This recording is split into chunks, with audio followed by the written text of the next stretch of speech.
안녕하십니까. 에너지기술연구원의 박종호입니다. 제가 오늘 말씀드릴 내용은 에틸렌 올레핀 분자하고 파이 컴플렉세이션을 일으키는 것으로 알려져 있는 질산을 클레이 분자에 분산한 흡착제에 대한 에탄과 에티넬의 이승분 흡착행에 대해서 말씀드리겠습니다.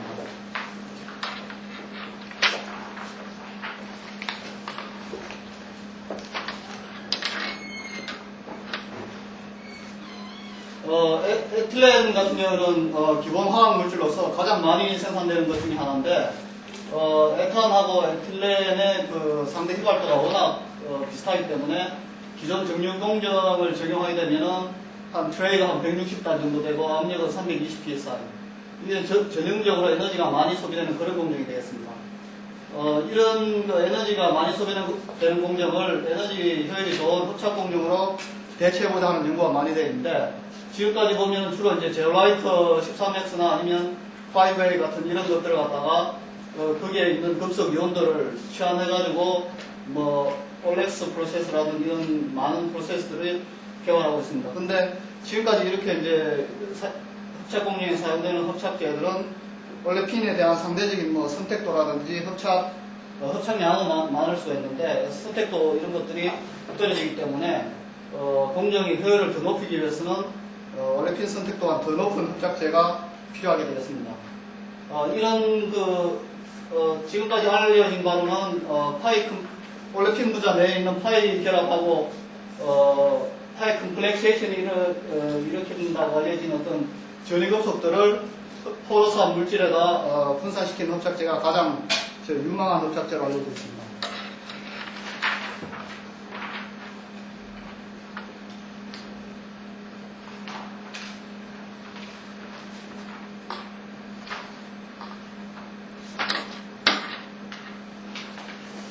그런 파이 컴플렉세이션 일으키는 흡착제에 대한 연구를 저희 연구소 팀에서 한 96년도부터 계속 수행해 왔는데요. 그 중에 이제 일부를 보면 연기한 수지에 AG 플러스 이온을 취한한 그런 흡착제를 만든 적이 있고, 그리고 또 카프 클로라이드라든지 그 실버 클로라이드 이런 물질을 갖다가 알루미나나 뭐 실리카 뭐 이런 데 분산한 흡착제를 또 개발한 적이 있습니다. 근데 그 중에서 보면은 질산을 갖다가 클레이에 분산한 흡착제가 그래도 지금까지 가장 좋은 에틸렌 선택도를 보이고 있고, 그리고 흡착 속도도 좀 나름대로 빠른 그런 결과를 보여줬습니다. 그리고 이제 이 질산원에다가 클레이에다가 질산원을 분산한 경우는 아까 말씀하셨듯이 리버시빌리티라든지 이런 것도 어느 정도 보장이 되겠습니다. 이런 흡착제를 이런 다양한 흡착제들에 대해 가지고 올레핀, 파라핀 분리 성능을 측정하다 보니까 지금까지 주로 우리가 연구했던 거는 이제 한 특정한 온도에서 뭐 어느 정도 어떤 흡착제가 이제 상대적인 선택도를 보이느냐 하는데 거의 중점을 두었었는데, 지금 이제 AgNO3를 질산을 클레이라는 흡착제는 상당히 좋은 성능을 보였기 때문에 이를 지금 많이 이제 우리가 공정으로 이제 실제 적용을 하려고 하고 있습니다. 그러다 보니까 이제 그런 공정을 최적화하기 위한 실험 자료들이 필요한데, 그게 이제 지금 본 연구에서는 그런 어떤 흡착제에 대해 가지고 바이닐 수소 성분 흡착 비율도 측정하고, 그리고 이성분 흡착 비율을 측정해가지고 실제 공정 모사하는 데 사용하기도 하고, 또 이제 이런 흡착제에 대해 이성분 흡착 비율을 측정하는 예가 없기 때문에 그런 이제 흡착 비율 결과를 가지고 어떤 모델로 잘 흡착량을 잘 예측할 수 있느냐, 그런 데 대한 연구가 이 발표의 주 내용이 되겠습니다.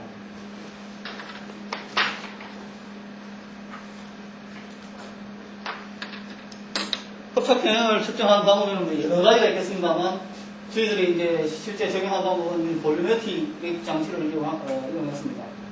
이성분 성분 같은 걸 측정할 때 크로마토그래피나 뭐 이런 걸 사용할 수 있는데, 저희들은 볼륨메트릭을 사용했고요.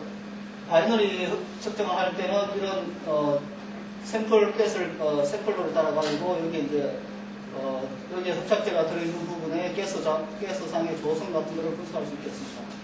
이성분 실험할 때는 이제 먼저 이런 여기 한 대로 특정 순수 성분의 가스를 에탄이면 에탄을 먼저 넣어가지고 선흡착시키고 그 다음에 이제 일부를 탈착시키면서 에틸렌을 다시 넣고 그래가지고 그리고 또 어떤 특정 전차에서 변이가면은 그 중에 다시 일부를 탈착시키고 그때 이제 탈착되는 양과 흡착되는 양 밸런스를 세워서 흡착량을 보였습니다.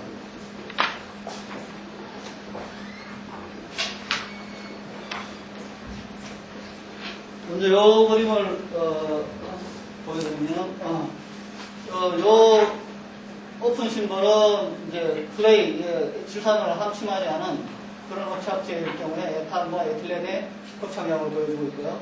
그리고 요 그림 다른 점들은 이제 질산을 클레이 흡착제에다가 질산을 흡착한 경우에 흡착량을 보여주고 있습니다.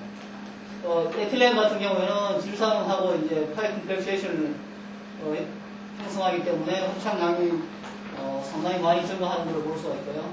그리고 이제 에탄 같은 경우에는 오히려 이제 흡착량이 떨어지게 됐습니다. 이렇게 에탄의 흡착량이 줄어드는 이유는 이제 질산을 갖다가 클레이 흡착제에다가 형상을 하게 되면은 가장 심하게 가는 게 이런 비표면적이 줄어들게 되겠습니다. 이거는 이제 질산이 클레이 흡착제 우리가 사용한 클레이, 플루이드 클레이 자체가 메조 퍼 다이아미터 한 40옴 정도 되는데 평균 퍼 다이아미터 40옴 정도 되는데 이 외에 아주 미세한 퍼도 많이 가지고 있습니다. 그런 퍼들을 AgNO3가 맞아서 그런 것으로 지금 이해하고 있습니다.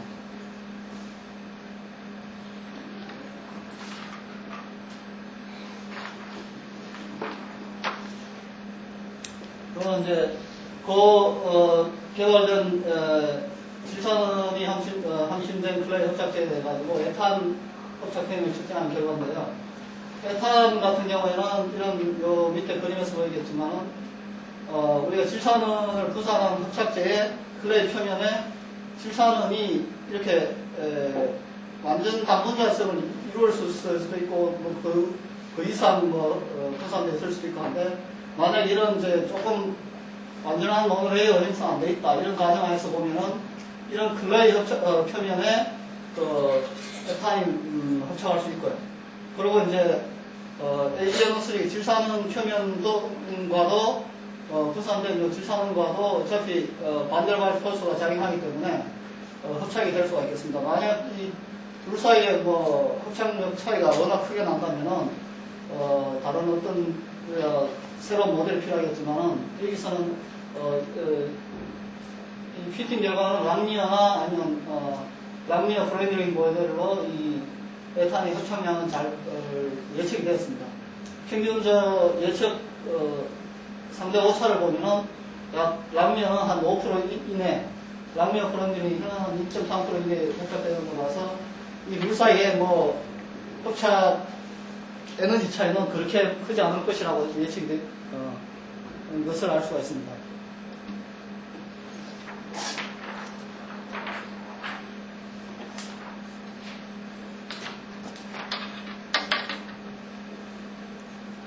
에틸렌 같은 경우에는 이런 표면에 이제 클레이 표면에는 물리 흡착을 하고 그리고 질산하고는 파이 컴플렉세이션을 하게 되는데 파이 컴플렉세이션 이거는 물리 흡착보다 상당히 강한 흡착이 되겠습니다. 그래서 하나의 물리 흡착을 나타내는 어떤 락미엇이나 이런 거로는 정확하게 흡착량을 표현할 수가 없었습니다. 그래서 이런 에틸렌의 흡착량을 표현하기 위해 가지고는 물리 흡착을 나타내는 항을 하나 가지고 있고 그 외에 또 이 파이 컴플렉션이라는 질산하고 파이 컴플렉션이 일으키는 이런 항에 대한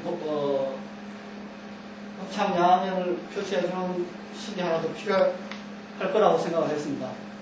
근데 이제 이런 이 그림에서 보면은 락미어 그냥 이걸 모든 서피스가 그냥 균일하다고 보고 이제 락미어식을 적용하게 되면은 실험 결과하고 안 맞는 것을 확인해 볼 수가 있고요. 그 이제 락미어 프론트 이 전 표면에 대해서 그냥 락미어 프론트 이를 적용했을 때도 상당히 정확하게 이제 아이소성을 예측하는 것을 볼 수가 있습니다.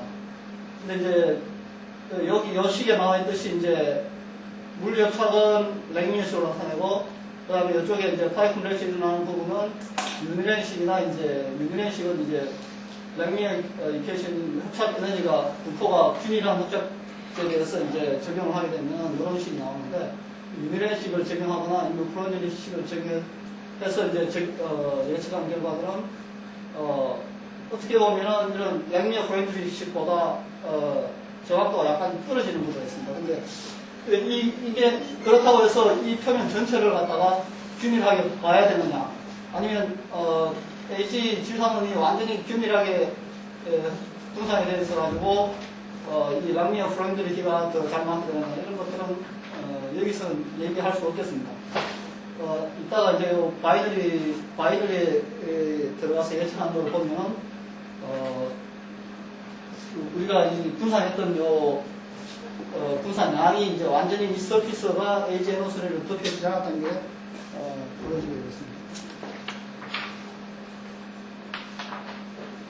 이런 이제 순수 성분 합착량을 가지고 이제 합착률을 구해보면 에탄도 그렇고 에틸렌도 그렇고 합착률이 로딩에 따라 계속 감소하는 걸 볼 수가 있습니다. 특히 이제 에틸렌 같은 경우에 이제 하이 컴플렉세이션하고 나타내는 그 유니렌식이나 랑미어도 나타내는 것만 가지고 한 합착률을 봤을 때는 쭉 계속 감소하게 되는데 은이온 하나에 이제 에틸렌 한 0.6개 정도가 붙는다. 그랬을 경우에는 거진 이게 에탄 합착률하고 거의 유사한 합착률을 보이게 되겠습니다. 이런 이 정도 지나게 되면은 이쪽에서부터 생기는 파이프 질산원하고 에틸렌의 상호관계는 어떤 파이프 블랙쉐이션이라고 보기보다는 분리 협착이 좀 가깝지 않느냐, 그렇게 생각을 합니다. 근데 이제 그런 현상이 발생하면 클레이 표면 구조, 우리가 사용하는 सब스트레이트의 어떤 특정 구조 때문에 그럴 수도 있고, 그때 실버 이온의 이제 실버 이온이 주위에 가지는 어떤 배인수라고 그 미세 구경이 많이 발달되어 있는데, 그 미세 구경이 각 영향을 미칠 수가 있겠습니다. 이제 저희들이 사용하는 클레이 같은 경우에는 분자 구조가 이제 이렇게 되어 있는데, 클레이는 이게 표면이 이편판 구조로 쫙 되어 있습니다. 막 되어 있고, 여기에 가쪽에는 산소 마이너스 차지를 가지고 산소들이 편판에 쫙 흩어져 있고요.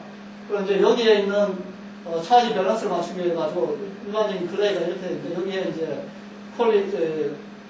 큰 분자에 이제 그 폴리 카타이온을 갖다가 취합을 하게 되면은 이 광객 민수 빌레이 클레이가 되는데, 근데 이제 이 부분에 보면은 다른 부분은 산소 분자가 이렇게 되어 있는 부분이 있고, 요 한 분 헥사고널 구조에서 여기 산소 하나 없는 구조가 되어 있습니다. 그래서 은이 여기에 들어갔을 때 하고 아니면 여기에 분산됐을 때 하고는 상당히 다른 베이스를 가지게 되어 있고요. 그리고 거기에 따른 여기에 또 어떤 여기에 이제 실리콘 원자가 있을 경우하고 알루미나가 취한될 수도 있는데, 알루미나 같은 경우는 이제 차지 또 이쪽에 파셜 마이너스 차지를 띄기 때문에 이제 어떤 전자적인 이런 표면에 불균형성이 있을 수 있습니다. 그래서 이제 그런 것 때문에 이제 흡착률이 계속 분산된 정도에 따라 가지고 뭐 흡착률이 계속 줄어드는 게 그런 영향이 있지 않나 생각하고 있습니다. 그리고 이제 하이 컴플렉션 일어나려고 그러면은 어느 정도 이제 실버 이온하고 에틸렌 사이에는 한 2.5옴스트롬 바운더리 행스가 형성되는데, 벽면 양쪽에서 됐을 때 생각하면 실버 이온과 이 사이에 5, 6옴스트롬 이상 되는 경우에는 하이 컴플렉션이 옵티멈한 구조에서 일어날 수 없는 그런 결합이 생기게 되고, 그럴 경우에는 흡착 에너지가 좀 낮은 거로 그렇게 나타날 수 있을 거라고 생각합니다. 그래서 이제 일단 이제 퓨어 성분으로 이제 어느 정도 그런 걸 예측해 봤고요. 그리고 이제 요 그림은 에탄과 에틸렌의 이성분 합착 평면을 보이고 있습니다. 이게 전체 압력은 900 그 대기압하고 좀 유사한 압력에서 할 거예요. 그리고 이제 합착 압력은 온도는 25도씨입니다. 바이너리 합착 같은 경우에 이제 에틸렌 같은 경우에는 아까 말씀드렸듯이 피지컬 물리협착이 나오고 랭미어로 나타내거나 아니면 유벤으로 나타내는 경우는 이런 식으로 되는데, 이 피지컬 어섭션이라는 여러 부분에 대해서 에탄하고 서로 공급착한다고 보고, 아까 전에 보여드린 그 에틸렌의 계산된 그 커브는 그 중에 이제 물리협착은 에탄하고 에틸렌의 분자 구조가 워낙 비슷하고 하기 때문에 물리협착 파라미터는 똑같다고 이제 봤습니다. 그래서 그 부분을 익스텐드 랭미어식을 이제 나타내게 되면은 이 분자항은 상수가 되고, 그리고 이제 요 부분이 이제 파셜 프레셔가 변하면서 물리협착량은 이 몰 프레셔에 따라 직선이 되겠습니다. 요 화학오차가 나타내는 부분을 플런지를 식으로 나타내는 이런 식이 나타나고, 에탄 같은 경우에는 이런 이제 익스텐드 랭미어를 적용하면 이렇게 되는데, 결국은 이 에탄 요 그림에서 실험에서 보시듯이 에탄의 몰 프렉션에 따라 가지고 에탄의 흡착량이 바이너리 계에서 흡착량이 거의 직선으로 이렇게 감소하는 게 보이겠습니다. 우리가 이제 이 익스텐드 랭미어를 적용하되 물리협착 사이트에 익스텐드 랭미어를 적용하되 에틸렌과 에탄의 물리협착 파라미터는 똑같다고 해도 거의 맞다는 걸 보여주었고요. 그리고 이제 에탄 같은 경우에 이런 이식을 가지고 예측한 결과가 실험 결과보다 약간 높게 나오고 있습니다. 이거는 이제 이 부분에서 처음 에탄만 완전히 이제 처음 흡착시켰을 때 흡착량에서 에틸렌이 조금 들어가게 되면 벽끝 계열에 싹 떨어지고, 그게 이제 결국은 이렇게 쭉 이렇게 형성되는 거 보이는데, 이 부분에서 흡착량이 갑자기 에탄이 확 떨어지는 거는 아까 그 질산원이 분산되어 있는데, 질산원이 물리협착 사이트가 있는 그런 클레이 표면에서 흡착되는 거는 이런 정도고, 여기에서 떨어지는 거는 질산원 위에 이제 흡착했던 에탄들이 에틸렌 상당히 강한 흡착 기준인 에틸렌이 들어오면서 갑자기 이렇게 거기에 흡착했던 양만큼은 다 이제 탈착이 되는 거, 그렇게 생각하고 있습니다. 그래서 이런 에탄이 이제 지금 우리가 이론 결과로부터 이제 우리가 분산했던 그 결과들이 분명한 클레이 표면이 노출되어 있는 그런 부분이 있고, 그리고 이제 질산원이 또 분산되어 있는 그런 부분도 있고, 그리고 또 에탄 같은 경우는 질산원에도 흡착을 하고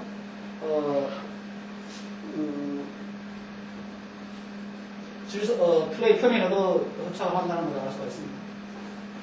또 이제 이게 또 완전히 질산원으로 이게 덮여짐이 있다는 걸 우리가 본다 그러면은, 랭미어 플루이드, 아까 전에 보여드렸듯이 랭미어 플루이드 식이 이제 퓨어 컴포넌트에서 질산원하고 에틸렌하고 에탄의 흡착량을 잘 예측을 했었는데, 그거를 근거로 해가지고 IAS를 이상 흡착상 이론을 적용해보면 질산원으로 쫙 분산되어 있는 그런 표면에서 얻어지는 그 아이소솔 모델을 했을 때는 IAS가 상당히 잘 맞아야 될 걸로 예상합니다. 그런데 이게 예측되는 바와 같이 보면은 에틸렌 흡착량이 IAS로는 상당히 적게 되는 걸로 예측이 되기 때문에 이거로부터도 이제 질산원이 표면에 완전히 모노레이어로 분산되지 않았다는 걸 알 수가 있습니다. 아까 요거는 이제 25도씨 항도로, 요거는 40도씨 항도로 보여주고 있습니다. 그러니까 25도씨에서 보여주는 그 결과랑 거의 유사한 것을 찾아주셨습니다. 실험에서 얻어지는 그 에틸렌의 그 흡착제의 이제 선택도를 보통 이런 식으로 정의를 하게 되는데, 기상에서 에탄과 에틸렌의 몰 분율 대 흡착상에서의 이제 에틸렌과 에탄의 몰 분율을 이렇게 나타내고 있습니다. 실험에서 얻어진 거를 우리가 피지컬 어섭션은 익스텐디드 랭미어를 적용을 하고, 그 다음에 이제 파이프 멸치를 한번 미래를 적용해서 떨어지는 실험에서 얻어지는 걸 잘 예측하고 여기서 보실 수가 있고요. 여기서 이제 또 하나는 IAS에서 예측되는 거는 상당히 이제 실제 실험에서 얻어지는 것보다 상당히 높은 선택도가 얻어지는 것이 되는데,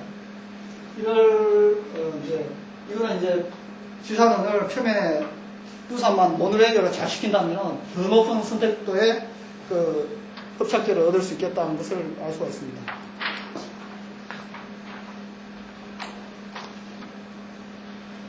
결론을 말씀드리면 수소 성분 합작성을 여러 군데서 해가지고 에탄 합착량 같은 경우는 무려 작은 액류, 약한하고 작은 프로놀리기나 유리로 잡아낼 수 있을 거예요. 또 에탄은 액류, 식량, 액류, 프로놀리식으로 잘 표현을 할 수 있습니다. 그리고 부산된 질산염 중에 아까 그림 합착열에서 보였듯이 한 40% 정도는 하위 착합체 형성하는데 상당한 제약을 받는 어떤 그런 위치에 가 있는 것으로 지금 생각이 되고 있습니다. 그리고 미성분 협착 변형으로부터 에탄은 그런 클레이뿐만 아니라 질산음료도 한 부분을 할 수 있었고, 에틸렌은 이거는 익스텐드 백미하고 유래, 에탄은 익스텐드 백미하고 이제 바이너 협착량을 잘 예측할 수 있습니다. 그리고 선택도는 온도에 거의 영향을 받지 않았는데, 여기에 또 붙여서 이제 흡착열이 어느 정도 흡착량 이상이 되면은 에틸렌의 흡착 세기가 에탄하고 거의 유사하게 된다고 하는 것은 그 이상 압력이 나고 그런 조건에서는 선택도가 계속 줄어들 거라는 것을 예측을 할 수가 있습니다. 그래서 여기가 모델에서 이제 얻어진 모델 파라미터를 가지고 압력에 따라 가지고 이 에틸렌 20%, 에탄 20%, 에틸렌 80%일 때 시레키비티를 이렇게 쭉 구해보면은 압력이 이제 이 전체 압력이 계속 증가할수록 이렇게 시레키비티가 감소하는 것을 알 수가 있는데, 이런 부분을 잘 고려를 해가지고 공정 조건을 잡아야 되겠다 하는 것을 알게 되었습니다.